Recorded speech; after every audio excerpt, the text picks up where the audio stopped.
Bueno,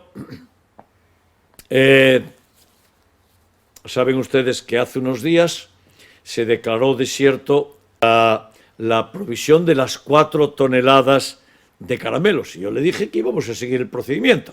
Pues una vez que se declara desierto porque no acude nadie, se hace una convocatoria, se piden ofertas a 3 empresas. Una de las 3 empresas que le pedimos ya contestó de forma positiva y, por tanto, en las Navidades de Vigo y el Día de los Reyes, en la cabalgata de Reyes, se repartirán 4 toneladas de caramelos en la ciudad.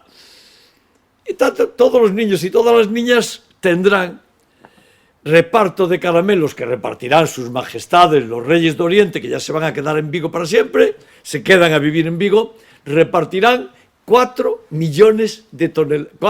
toneladas, los millones son de luces LED, 4 toneladas de caramelos.